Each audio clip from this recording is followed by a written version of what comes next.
Good morning, good afternoon, and good evening, and welcome back to the MineWarp podcast, everyone. It's great to have you listening in again, and I hope that you'll enjoy our episode as much as we enjoy having the discussion today. So today we're having a three-way discussion, and I have two guests, and both of them are from Brazil. So don't worry, the conversation won't be in Portuguese because that'll be even more garbled than what it sounds to me. but but I'd like to introduce our two guests just by name quickly, and then I will ask each of them to do a quick introduction of themselves. So I have Danilo Ongaro and Geraldo Dutra Neto with me this morning. And I'm going to ask them to just do a quick introduction, who you are and your current role, what you are doing. Okay. Over to you, Danilo. Perfect. Okay, let's start. It's a pleasure. Thanks, Empie, for the invitation. I'm a engineer, electrical engineer, and I have more than 30 years of experience in industry. I'm not that old, but I started really young. Not as old as I am. I started really young, 14 years old, and never stopped. And so I'm always interested in automation, digitalization, all these technology things that move the world, move the industry. So I got involved in several positions, several activities around several segments, and more recently in mining, especially in extraction. Where I have the opportunity to meet Geraldo, who was developing amazing business, amazing solutions. So we create connection. We try to help each other. It was a really exciting experience, and that's how it goes. Now, today, I'm helping some customers in Brazil. I'm helping some clients to try to communicate and share their solutions and initiatives in the market. As Geraldo provides and creates really good product and really good solutions that the market needs to know what happened. Thanks for that, Danilo. And what Danilo is not also saying is that we're also starting to work together on an exciting new project called BVerified. And I'll tell you a little bit more about that at a later stage. So we're working on the plans, aren't we, Danilo? Yeah. All right. Thank you. Great. Thanks so much. Geraldo, over to you. Hello, thank you for this invitation too. I'm glad to stay here with you guys. And my name is Geraldo Dutra. I'm CEO of Stale Tecnologia. Stale Tecnologia develop fleet management systems in Brazil. One company more than 20 years. And basically about me, I'm a family man. I'm a Christian. I have two kids and a wife, and I live this situation in technological area, and I think that I started when I was 12 or 13, very young, and my first job, official job with technology was with 17, and I started developing systems very young, and I entered almost 15 years ago, and in the mining sector, and developed Easymine, our FMS. And today I'm continues this work in Brazil with a little bit projects in outside Brazil. And it just is. I'm just a technological guy in the small city in Brazil, in the middle of Brazil, in Araxá. But is this about me and not more than this? Well, welcome to the podcast. And you say you're just a technology guy, but the fact is you're also an entrepreneur, right? You are a technology guy that had a business idea and that was able to convert that business idea into a successful product. And that is more than many people can say. As a matter of fact, if statistics are to be believed, then the vast majority of people with great ideas don't make Yeah. it in the business world. Yes, it's strange because when they talk about it with us, we don't look at this position. We don't look at do it. We don't need to do, but we know Mm, we are more than others. But I understand that this point is very positive. mm. Geraldo, I want to ask you, yes, you may be a technology guy, but how did your connection with technology begin? Where did you start getting interested in technology? Yes, I remember I and my friends we started very young. And my friends today is my partners on the company almost 13 years Hmm. about these friendships. And Mm, we just look for computers and broken a lot of the computers and and understand how can the computers hardware's computers is useful and mm, the chips, the components, and they understand the operational system very young and Linux.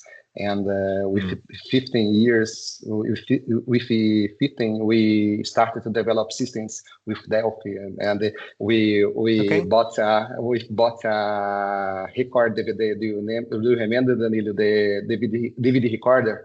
And Yes, and yes, when yes, we make a lot DVR. of down. Yes, and we made a lot of downloads and with a modem with dial-up modem, and Mm. we made our first company. It was I don't know the name. I don't know the name with games and with 15s and we download these games and Ah, okay. and created a software with Delphi to extract these games, install in computer to sell the games. It was Mm, our first company, very young. mm, But mm, at the end, we just play the games, not sell nothing. mm. but it's opening our mind to understand because Mm, it's another years. It's not today. mm, Today without informations that we doesn't have Google, just Hasta la Vista and the others mm, searches mm. and what was great for our experience today. And at 17, I started my first job and repair and maintenance in computers in a Okay. local store here in our city. And after that, I go to civil engineer to work with AutoCAD projects, supply, and stay for 7 years. Okay. After, Wow. and during my academic school, Mm, and mm, was a great base for what is happening after that, the mining. mm. It's interesting how I think Brazil, like so many other countries, maybe Australia is similar, Chile, South Africa, you cannot get away from mining, right? It's Yes, like yes. whatever you do, sometime or somehow you're going to be involved in mining if you live in those countries. So, did you always have in the back of your mind that you might get involved in the mining industry or not really? Yes, yes. What is the point of interest in my history is I live in Araxá, Minas Gerais, in Brazil. We have Mm, the niobium, the reserve, the greatest niobium reserve in the world here, okay. and a lot of mining companies here, is biggest mining companies, and we breathe and we live mining every time when I was a child. My my partner, my father partners here Mm, work at one this company, and every time we will go to the mining companies at the school, and every time mm, if mm, you go around our city, you can see the mining companies here. It's impossible to not connect in mining in Araxá. Everything is mining here, and our state too. That our mm, state is Minas Gerais. That's mm, mine, General Mines, I think, is the name mm, in our mm. states. And it's a great potential to connect everything to mine here. Basically, it's where more. mining born. Yes, yes, it's more than work with mine. We is a mine born. You speak correctly, Danilo. Yeah. This Danilo, is you everything. grew up in São Paulo, did you, Danilo?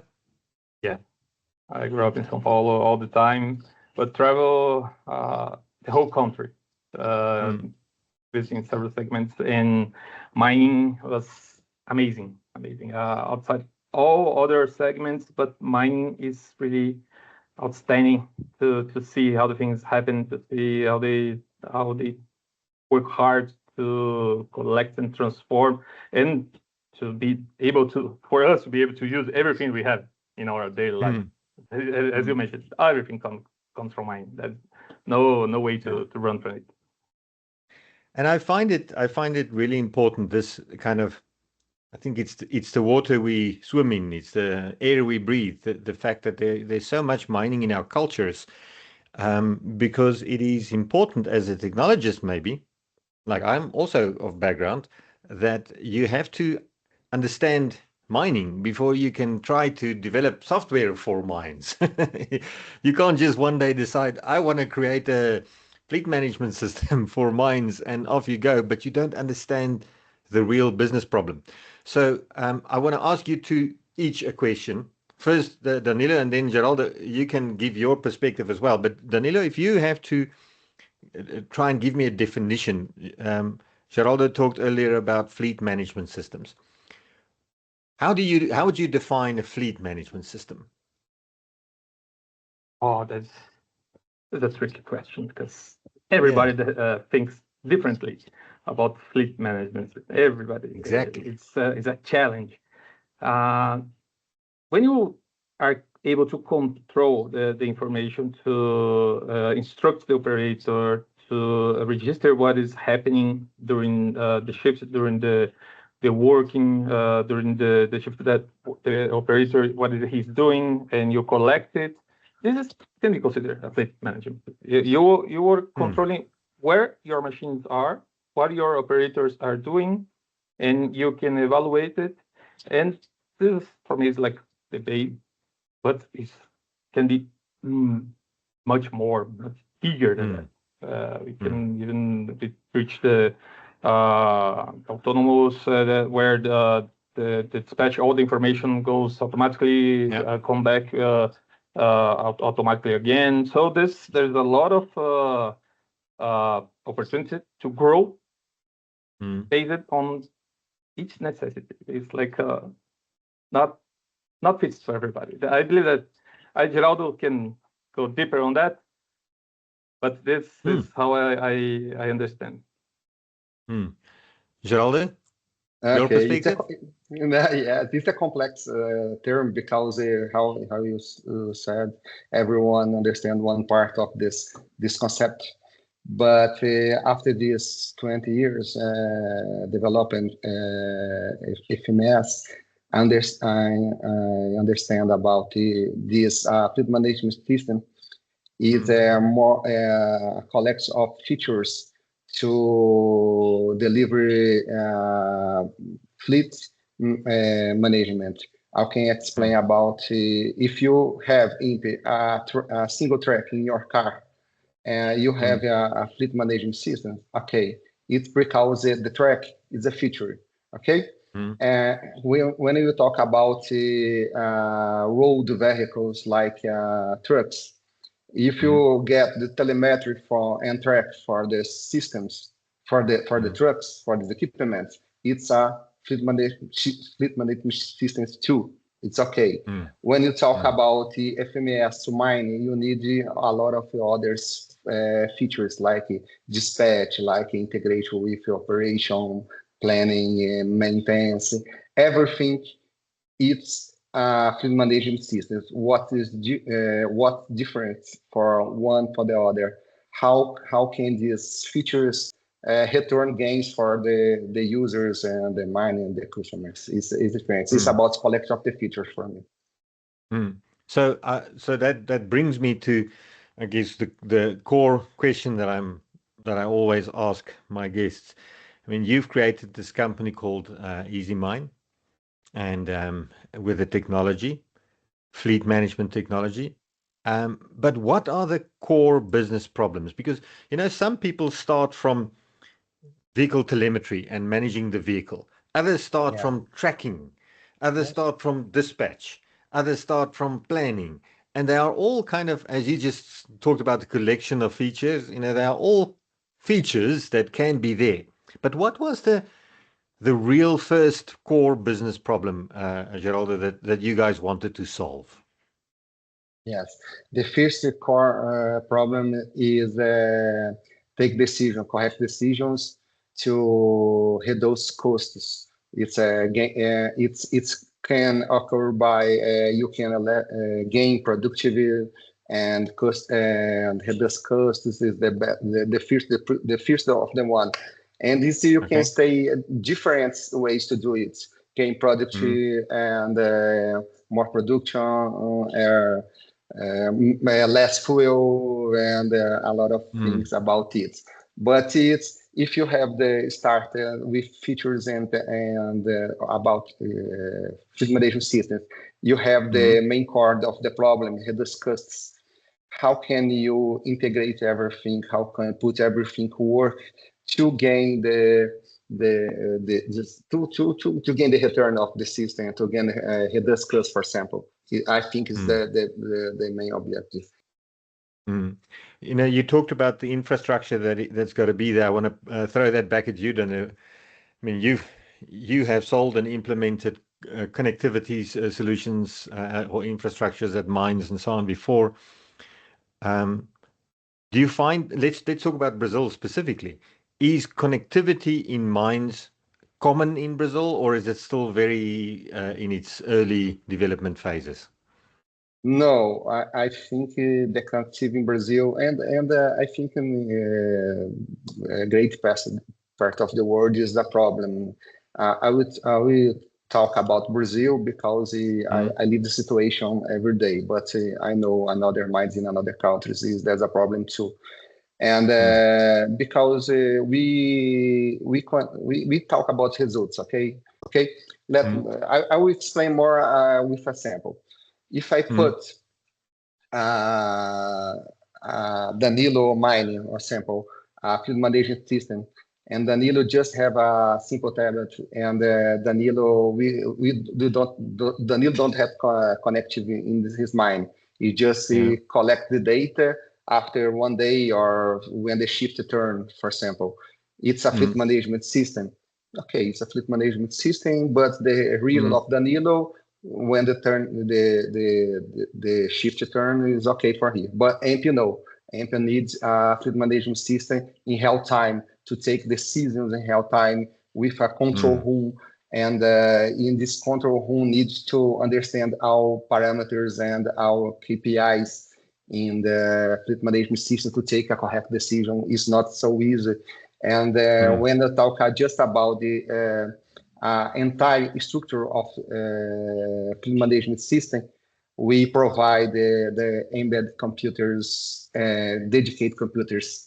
We provide the Wi-Fi network in the mine or private LTE. You can put your server on premise or on cloud. It's different for the structure, and because it's not just you can put your one tablet in one truck and a load. No, you can understand our structure. And what the important point is, each mine have a different type of the work. One mine like server on premise, other no, it's on cloud. And one mine have money to pay private LTE, but don't or public GPRS. Other mine other mine needs to put Wi-Fi because they don't have public GPRS, and you need to understand these blocks, mold these blocks like a Lego. Yeah.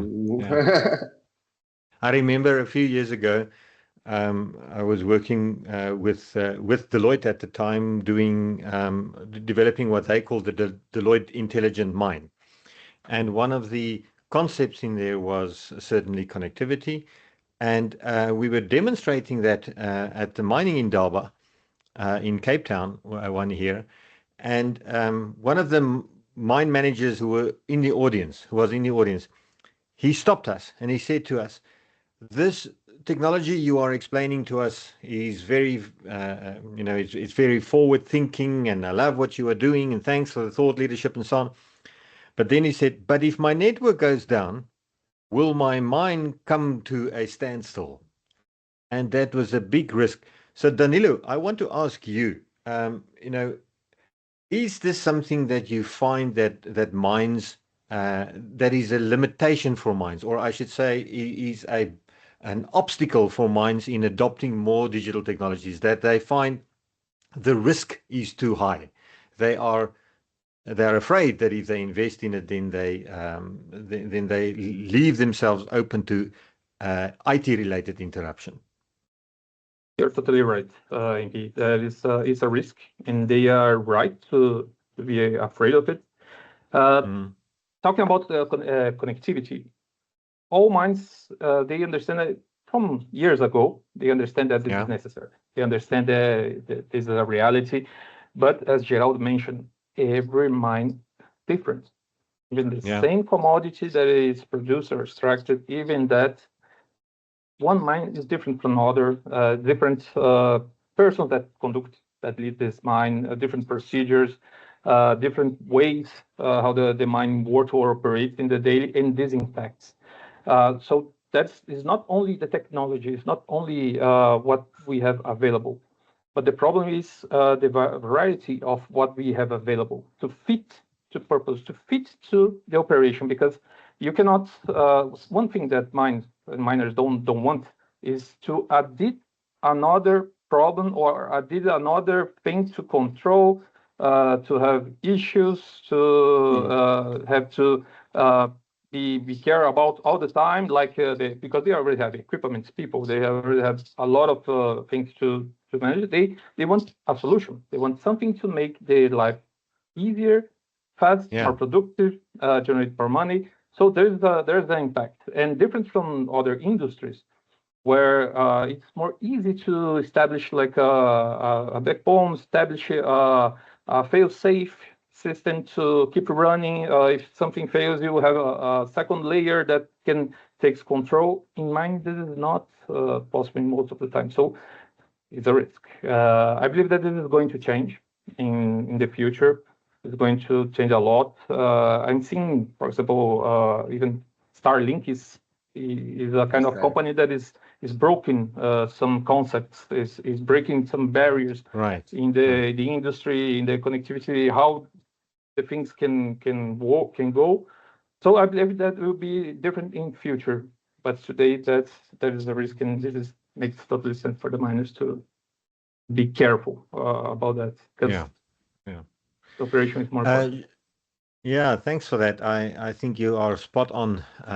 It is a risk, but it is also becoming less and less of a risk.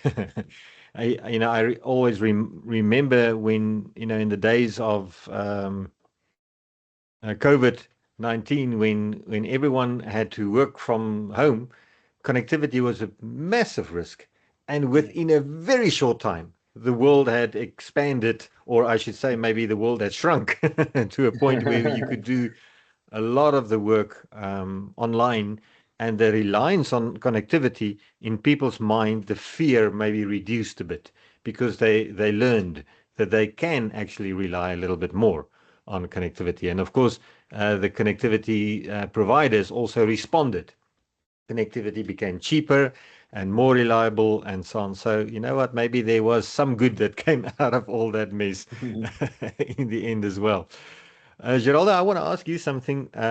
Always when we are talking about fleet management systems, there are two connected disciplines that come up in the discussion. The one is short interval control, as Danilo was saying earlier, the ability to control, and you were talking about the ability to know and make decisions almost in real time. And the other thing that always comes up is automation. Because you cannot automate something unless you know where it is and what it is doing very much in real time. So, with regards to the work that you are doing in Easymine, what is your thoughts on automation? And does Easymine also contribute towards automation of the machine and of the fleet? Yes, we think the one of the big problem in the decision in the mine is bad data. I think when you wait for a correct input for operator, for manager, and in a display, push a button, you can provide a human error. It's not good for data for decision. Okay. And we work with this baseline in Easymine. This baseline is mine, and we work to automate what is possible. For example, the cycle data and the truck, Right. And we can read the telemetry system with OEM like Caterpillar, Komatsu, and get this data to automate our system. Highway scales, for example, weight bridges, and in the travel. But I think there's a problem to automate everything. Depends of the project, for example. Okay. If you have a project, and it's not just about technological things, not about just embedded computers, telemetry, and connectivity. It's about the process and people too. And when you automate, make the automation of the process, first of the all, you need to understand the process. And it's Yes, a barrier. Yes, it's the barrier in the mine today, because the part of the people don't understand the process. Just do production. Just is looking for production. No, production. Not about production. It's different. Okay, and to automate a process, to make the automation in the process in the implementation system, you look for the truck, you look for connectivity, but you look for the people and the process too, and integrate it to reduce the human inputs. And after that, you have the good data to take good decisions. It's not just about beautiful dashboards. It's about connecting every block, and they understand this all. Okay. You actually went into a different direction than I expected, in the sense that you talked also about system well, I should say process automation and system integration, as opposed to machine automation, which was where my mind was going. But absolutely, you are right that process automation and system automation is something that is, firstly, I think, growing at an immense pace. And secondly, it is becoming easier and easier to do. You think of what you can do with tools like Microsoft's Power Automate, right? It can automate an immense amount of work very reliably with a good audit trail, etc., etc. And that's a different way of thinking around the automation of the business. It is not only does the vehicle do its work, or the machine, or the drill, or the haul truck do its work in an automated way. That's that's an interesting perspective there. I want to turn maybe to the future. Empie, Before if you allow me, I really want to share. I want to share a quote, something that you mentioned talking about automation. I will take the liberty here to mention one colleague from the mining market, Gabriel Gueiro. He mentioned one thing to me that was really, really interesting. In the past, when we are discussing about the full autonomous equipment, full operation without no operator, moving alone, was always a discussion regarding the cuts, the implementation, return of the investment, as Geraldo mentioned, and then COVID pandemic appears in the map. All of a sudden, nobody was expecting that. So it was at all the problem, how to continue producing, how to continue the operation without put the operators in risk, to take care of the people's lives, but at the same time the company needs to deliver what they promised the market. And there was one mine that Geraldo Ongaro was working that was using autonomous, and this mine was the unique one that produced without problem. He mentioned to me that after that, all the discussions stopped if it's good or not, but they only discussed about the timing, the investment, how to. So something that happened in our lives in the world changed. There's a shift in the business, and I believe that COVID pandemic made this a lot. Connectivity became something that was really important. People talking online, so changed the market and changed our market too in our daily business. So that was pretty amazing. Yeah, thanks for that. Yeah, it's interesting how sometimes it is the English language says necessity is the mother of all invention. You know, when you have to do something, you do it. One point about the discussion, we talk about system integration, and I deliver process automation because they are connected, okay? And you look for integration system in the mining, for example, SAP, MES, and Caterpillar system, and the fleet management system. Today is easier to in the point of technological view is easier. It's not so hard because you have APIs, you connect APIs, you can get the API of SAP and on MES, the endpoints, or Easymine, connect the cable in Caterpillar and read the VIMS protocol. It's okay for this, but what do you get for SAP and put the Easymine? What do you get for MES and put Easymine to deliver a complete dashboard to take decision?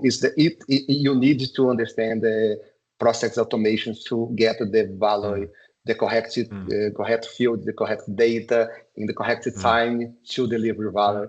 And because the system integration and automated process, it's connected every time it connects.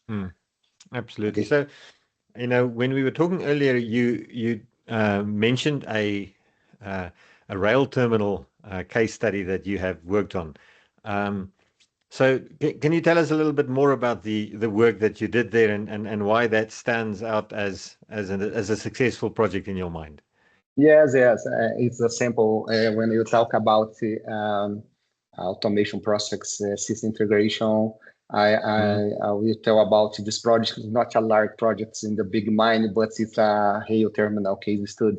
I love this project because everything is integrated, everything is automated, and I love this project. It's a small project, but in the biggest company, and it's extremely complex because we are understand how can the material entry with bricks, taxi systems, internal material movement, rail loading, halt time waiting, wiggle by wiggle control, because it's very hard to understand this process. You have a lot of process from the mining in the small place with a lot of trucks delivery, with a lot of different operators deliver material to entry, and the internal movement gets this material put in another place and loads the wagon. It's but without a push a button.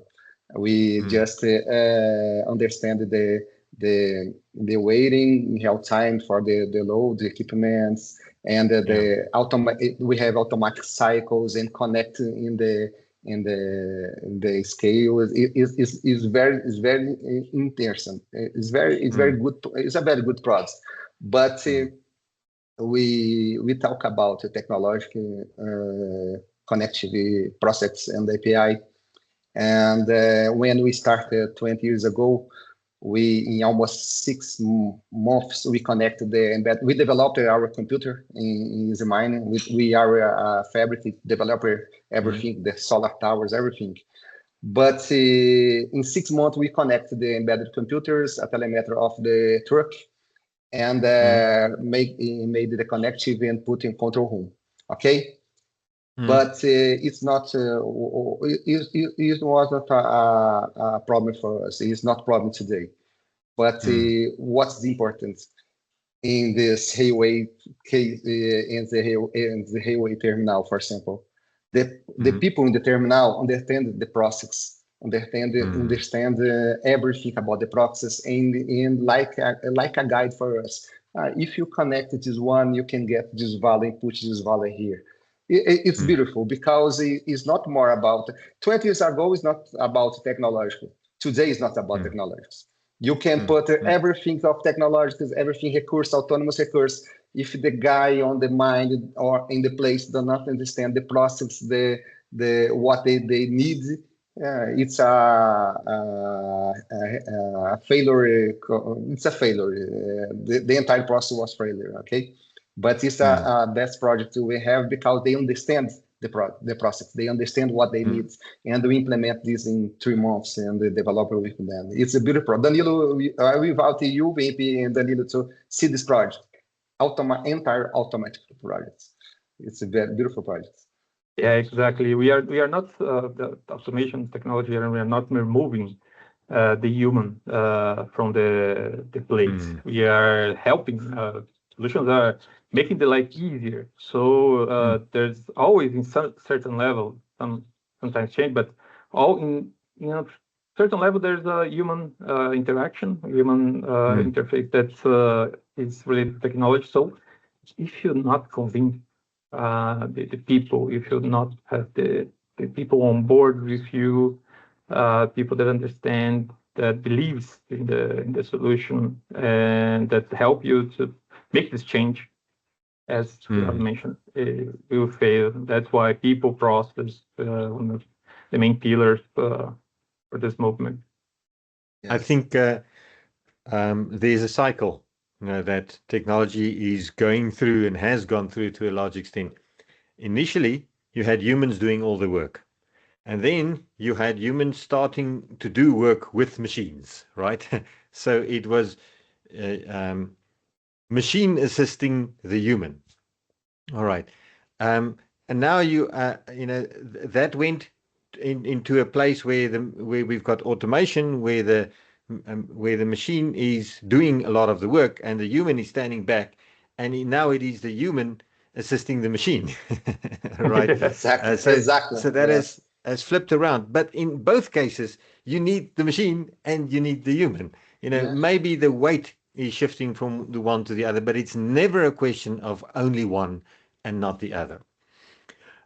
You know what? We can carry on for a long time still, but I think we need to head this to an end. So on that topic of humanity and humanness and so on, I want to ask you, Danilo, you first, and then Geraldo afterwards. What do you do? I always end the podcast like this, so when you are not working in technology or in mining or anything like that, what is it that you do to relax, and what is it that you do to keep you sane? I like to thanks for that's really a challenge today to keep you sane from everything that happened in your daily. I practice sports. I play soccer or football in Brazil 2 times per week, and there's a place where you laugh, you make jokes with your friends, you have connection with other people, so it removes your mind from what is happening. I always like to read. I try to keep reading, and I am a fanatic for films. I love movies. I love the theater, the movie in general. I love several kinds of. I try to learn. I try to understand, fully understand. So this is how I try to relax, and with my family, of course. Going outside, going something for dinner or for a park, because I have a a daughter of 8 years old. So imagine how she consume of my daily of my day. Yeah, I mean, in a city, hours. in a city like São Paulo, going outside, you're just going into a big concrete jungle, you know. Yes, yes, it's a challenge. Yeah, that's It's wonderful, different. wonderful. It's Geraldo, on different. your side? It's different than me, Danilo, because I live in Araxá, is a small city in the middle of Brazil. And when You live in paradise. You live in yes, I live in paradise compared to paradise. me. 10 minutes from my house, from my home, without traffic. And I personally, I like to ride a bike, a mountain bike. In my city was a point for a World Cup mountain bike in the last 2 years. Is a great polo for mountain bike. And cycle, and I like to train every day. I train in mountain bike, and I'm amateur competitor. And it's to me, just to me, I need to care for by me, because I need to work a lot for my sons. And my kids they're my life, and when I stay with them, it's I erase everything. Everything is clear with my sons. It's my life, love my and for it's incredible too, but I like a development system when to relax. Yeah, yes, I like to study, stay in front of computers, because I don't know, since I started young, it's a part of my, but just write code, write codes. We have AI today, but I like to write code this Monday, just to relax. Just to relax. In my work, I don't write codes, but just relax, write codes, and see the videos, podcasts, and is this sports, family, and study. It's my passion. So it's good to hear that Brazil is not only about Rio and the Carnival, or it's not only about the Amazon, or not only about mines, but that I've only flown through Brazil quite a few times, or traveled through, I should say, and then one time I spent a week or so there, and I was so impressed with it, with the people and the friendliness and the warm culture and so on. So I wish you all the best. Thank you for spending time with me on the podcast and sharing more about what Easymine does. And I hope that your vision of making mining more productive and more informative and more accurate for everyone really comes true, and that Easymine has a big role to play in that. Okay, thank you very much, Danilo and Empie, for this opportunity. I'm glad to stay with you. I'm open to talk more, and the name for my company and my partners and my team. Thank you very much for this opportunity.